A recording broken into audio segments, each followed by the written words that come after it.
অপর্যাপ্ত ওষুধ, স্বাস্থ্য পরীক্ষার আধুনিক সরঞ্জাম এবং বিশেষজ্ঞ চিকিৎসকের অভাবে মুখ থুবড়ে পড়েছে বাংলাদেশ রেলওয়ে জেনারেল হাসপাতাল।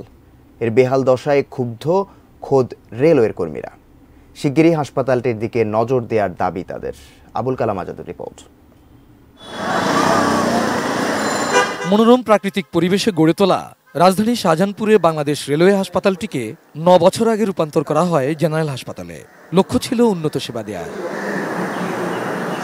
৬ একর জমির উপর দোতলা এই হাসপাতালে শয্যা ছিল ৭৫টি।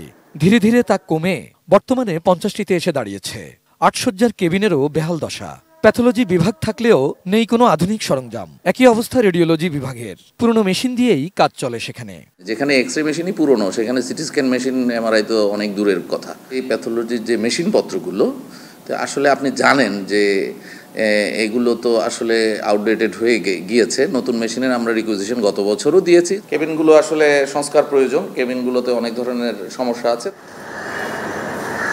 কাছাকাছি দূরত্বে রেলওয়ে কলোনি, ওয়ার্কশপ, লোকোশেড সহ বিভিন্ন গুরুত্বপূর্ণ দপ্তর থাকায় হাসপাতালটি রেলওয়ের কর্মীদের জন্য গুরুত্বপূর্ণ। অথচ সপ্তাহে শুক্র শনি দুদিনই বন্ধ থাকে বহির্বিভাগ। খুঁড়িয়ে খুঁড়িয়ে চলে জরুরি বিভাগ।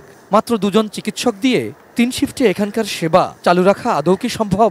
এর উপর প্রতি ৩ মাস পর লোকোমাস্টার ও গার্ডের চক্ষু পরীক্ষার সনদের প্রয়োজন পড়ে। কিন্তু এই হাসপাতালে চক্ষু বিভাগই নেই। Medicine, gynae, cardiology, surgery, orthopaedics এই সকল পদে বিশেষজ্ঞ পদগুলো তৈরি করা একান্ত প্রয়োজন, নতুবা এই হাসপাতালগুলো থেকে পূর্ণাঙ্গ সেবা দেওয়া কখনোই সম্ভব নয়। হাসপাতালটির একমাত্র অ্যাম্বুলেন্সের চালক সংকট।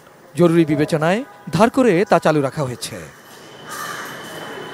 দন্ত এবং ইউরোলজির ২ জন বিশেষজ্ঞ থাকলেও প্রশাসনিক দায়িত্ব পালন করতে হয় তাদের। অপর্যাপ্ত ওষুধ থাকার কারণে ডোজ পূরণ না হলেও এক ওষুধ 10টির বেশি না লেখার নির্দেশনা ঝুলিয়ে দেওয়া হয়েছে হাসপাতালের দেয়ালে। বছরের পর বছর এখানে কাঙ্ক্ষিত সেবা থেকে বঞ্চিত রেলওয়ের কর্মীরা।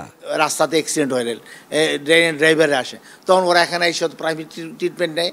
মেজর কিছু হলে আমাদের মেডিকেল কলেজ বা পঙ্গু হাসপাতাল বা অনেক জায়গায় যেতে হয়। আমাদের একটা ভালো অপারেশন থিয়েটার আছে, কিন্তু আমাদের সেই বিশেষজ্ঞ ডাক্তার নেই। দুঃখজনক হলো এখানে আমাদের হসপিটালে ব্লাড টেস্টও হয় না। Abul Kalam Azad, ATN news, Dhaka.